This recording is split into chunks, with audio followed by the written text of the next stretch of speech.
given to me when he was tempting him on I was the... just talking about the word you were saying a minute ago. Yeah. Yeah, I know what this is referencing. It means one who opposes. And so, Is it the actual devil or just one of the demons? I mean, the Jews, it's not a bad thing to look at what they say because they're steeped in the original language and whatnot. Matter of fact, the word Job itself, you got to be careful with etymology. And I'm going to give you a little lesson here. You got to be careful going back to roots and say, oh, that's what that means. No, language has changed drastically over time. And I always give this example. You say somebody, oh, you're really nice. Now, if I would have said that to you in the 13th century, that means you're really an idiot. So, and that's the root of the word, but that doesn't mean, doesn't carry over to the present term. So the word Job is not, I'm getting ahead of myself. I can show you. It means,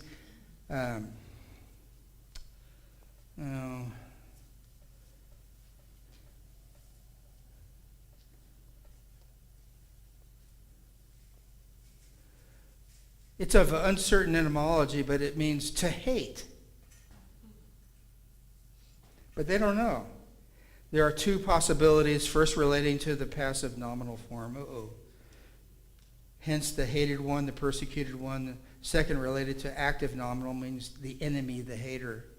But while it might be feasible, although clearly somewhat of a stretch to think that parents would name their child the hated or persecuted one, it's hard to imagine that the parents would name their child the enemy or hater. The other possibility is to relate to other Semitic names, and that's it. Semitic languages, if you just look it up in Wiki, there are a bunch of them. It's not just Hebrew, but there's all kind in that region. There's a whole bunch of different subtongues up there. So in Semitic language, it means, where's my father? I mean, so, you have to really take it for how the Jews used it, how it was actually used. Does that make sense? Because his name means the hated one. So would you call your kid that? So, I mean, literally. So they're kind of, there's some things about this book that they just don't know. They don't know who wrote it. They don't know the time frame, although they have a pretty good idea. It's not the oldest book. And so it's on purpose that it's like that, I think, anyway. So, where was I? He doesn't love you just because you're you. It's because you bless him. And it is meant as a slap in the face to the entire human race. Surely human beings are incapable of altruistic faith and service. Do you know what that means? Simply because he's God. By nature, a person's ultimate goal is what? Self-preservation, self-advancement, survival of the fittest.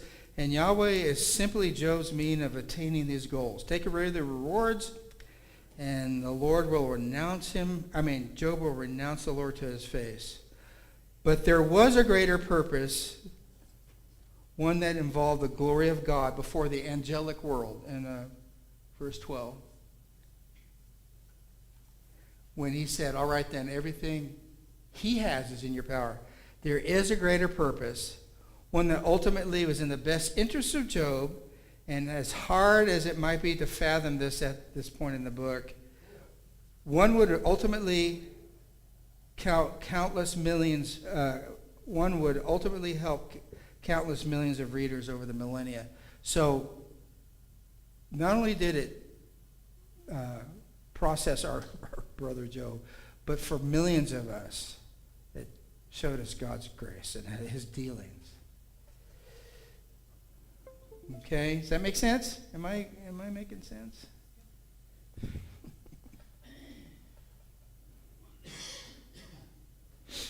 Yeah. I think one of the messages that comes forth in that passage of Scripture is that when bad things happen, it's not God's fault. We have an enemy. And one of the things that I think is really, that Dr. Brown talked about, God never did it himself. Right. He never did it himself. Still doesn't. Nope.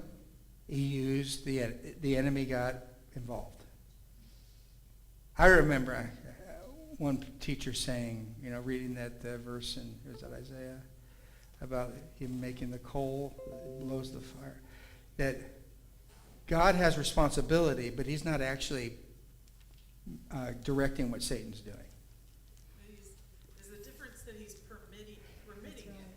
He's permitting it. Permitting it. But he initiated it. Even in the language where he says, but now, when Satan says to him, but now, stretch out your hand. It's almost like when he tempted Jesus. That's what it reminds me of. Stretch out your hand and touch all that he has, and he will surely curse you to your face. And the Lord responds to him and says, behold, all that he has is in your power. I give into your hand. Right. So he's not Saying, well, if you do this and whatever, just show me. Show me that he'll just curse you and die, kind of thing. It's almost like that. Shows you the nature of the adversary. Yes, it does. As much as anything. It does. Who has not changed. Nope. No. No. And, Paul's, and if anybody wonders about this all being Old Testament, quote unquote, Paul, what about him? He inquired of the Lord 3 times, and that thing did not leave him, and that was not God or an angel. He knew exactly where it came from. He did. He said it was a messenger from Satan. Messenger. Isn't that interesting, though? He understood. We got to be careful about how we handle those spirits, because there's a certain amount of authority. You just don't go around rebuking the devil whenever you feel like it. I'm just telling you. That's right. It's a real thing. It is. And they know their place, and if you don't know your place, you could be like a 7 sons of Sceva. You'll lose your clothes. So they're not to be trifled with, but at the same time, we have been given the authority over them. And that's the key. All right? So there's a lot of things in the heavenlies we don't get, like even why he was up there in the first place. But this is a glimpse into how this works. It's a glimpse. Ultimately, we wind up having to trust him, period. Not going after him which is a lot of the American gospel, to get stuff. We're going because of him alone, nothing else. Whether he blesses me and I'm a millionaire or I'm in a prison, whatever. Our hearts are turned to him, and that's the point. But God does deal with us, okay? And so the enemy just took advantage of the situation. So let's go on to the next chapter, I think. So they weren't done. Make it worse. Then in chapter 2, verse 1. On a particular day, the divine beings came to present themselves before Yahweh, and the adversary came along with them to present himself before Yahweh. And Yahweh said to the adversary, see, he's always initiating this stuff. He could just be quiet. And Yahweh said to the adversary, where have you come from? The adversary answered Yahweh, from roaming. Did I already cover this? No. This is the second time. Okay. Yahweh said to the adversary, let's see. Where have you? The adversary answered, from roaming through the earth and going back and forth on it. And Yahweh said to the adversary, have you considered my servant Job?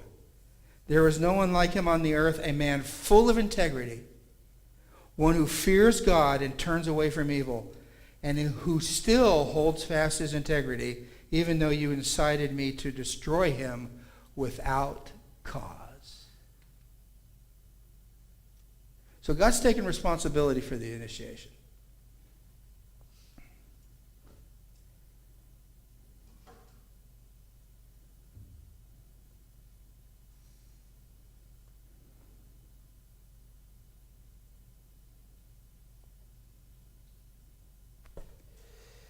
Next.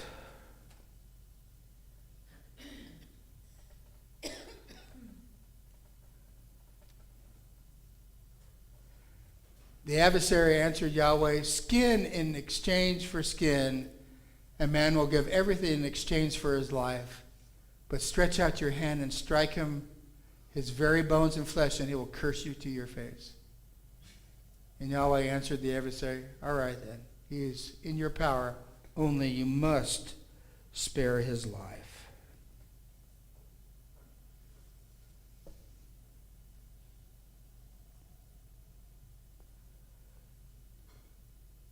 The adversary then left the presence of Yahweh and struck Job with horrific inflammation. Inflammation. From the soles of his feet to the crown of his head. So he took a potsherd with which to scrape himself and sat among the ashes. And his wife said to him, "Do you still hold fast to your integrity? Curse God and died." And he said to her, "You speak like one of the foolish women speaks. Shall we receive only good from Yahweh and not receive the bad?" And in all this, Job did not sin with his lips. Isn't that amazing?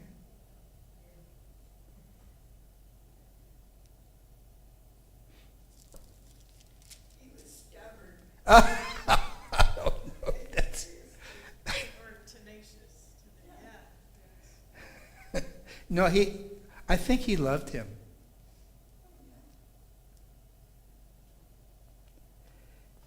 I really do. I think he loved him.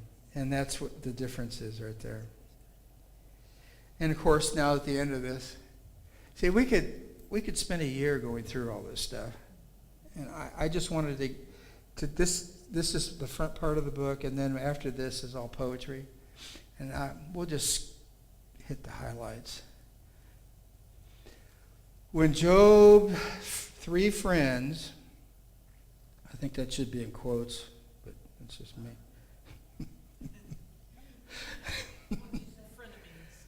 Yeah, frenemies. Job 2:11-13. When Job's 3 friends heard about the calamities that had come upon him, each one came from his own home. Eliphaz the Temanite, Bildad the Shuhite, Zophar the Naamathite. They met together to go and console and confront him. But when they looked up from a distance, they couldn't recognize him. So they raised their voices and wept, and each one tore his robe, and they tossed dust in the air over their heads toward the sky. And they sat with him on the ground for 7 days and nights, none of them saying a word, for they saw he was in great pain. They couldn't recognize him. So the devil did everything he could right up to killing the guy. He showed him there were worse things than dying.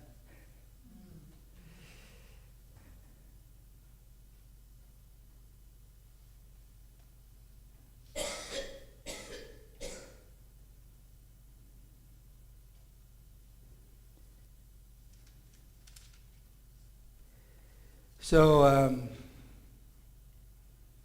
any questions, comments? Isn't it quite incredible?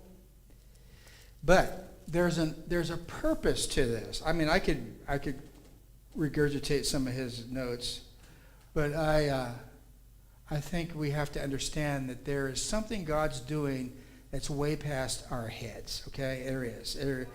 There are things going. Now, I don't want to quote this guy.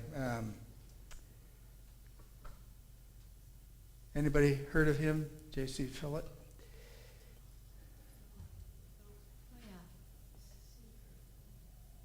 Oh, yeah. He's obscure to me too, by the way. But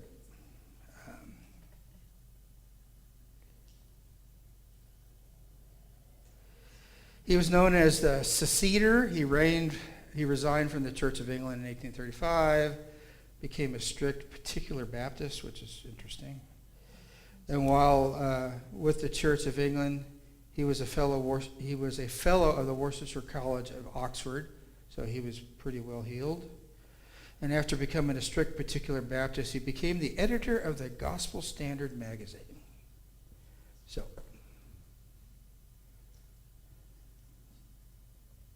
he talks about the ways and dealings of God. The ways and dealings of God with his people in providence and in grace are usually in the outset of shrouded with mystery.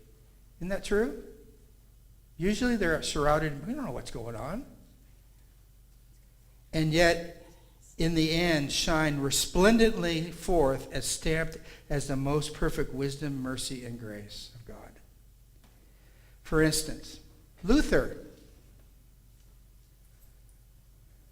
When Luther, on his return from the Diet of Worms, was seized by armed men in mass and carried off to a lonely castle of Wartburg, it seemed as if his life and work were both about to be suddenly extinguished. The consternation of his friends was almost unparalleled. Cries of grief resounded through Germany when Luther was in prison. Luther had fallen to the hands of his enemies. But in that quiet retreat, hidden from friend and foe, he had time and opportunity to translate the scriptures into his native tongue, native language, and thus deal Rome a far heavier blow. And advance the cause of God 1,000 times more if he were permitted again to occupy his pulpit in Wittenberg. Because he went to jail and everybody thought, oh my God, he's the one that started the whole Reformation movement in that jail. So, did anybody think that this was going to be a good thing? Probably not. See how God works? Yeah. He got arrested and changed us. Same way with John when he was stuck on the island of Patmos. God still used him. And then Paul Bunyan. He wrote the original fiction book in Christendom and the most popular, Pilgrim's Progress. The most popular, the most important Christian fiction book ever written in the history of Christendom. In jail. So Paul Bunyan was hailed to prison. The scripture that comes to mind, Psalm 119, verse 67, says, before I was afflicted, I went astray.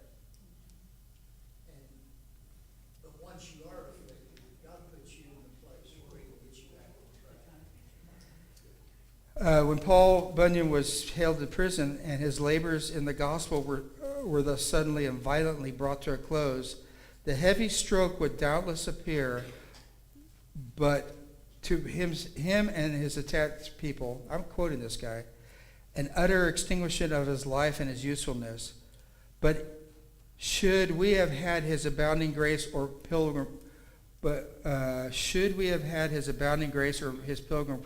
progress, those are the two books he wrote. If it had not been for his gloomy cell in the Bedford jail, we would not have had those two works. Pilgrim's Progress is the biggie. Has not the Church of God the greatest reason to bless the wisdom of the Most High in permitting ungodly men to triumph for a season? For though they may stop his tongue, which could not reach hundreds, they loosed his pen, which blessed thousands. Thousands upon millions. And by the way, I cut this off because he has a lot more examples. But those are two more contemporary Job experiences. Luther and Paul Bunyan. So it just shows you what God does in things that are shrouded in mystery. So I'm pretty much done, but I want to repeat something here. This is in the New Testament, okay? We count those blessed who endured. We have heard of the endurance of Job and see the outcome of the Lord's dealings, that the Lord is full of compassion and merciful. So it's not just Old Testament. The grace of God is the same, and the dealings of God are the same. They're shrouded in mystery. We don't get it. But ultimately, it's him removing our ulterior motives for loving him and loving him for who he is.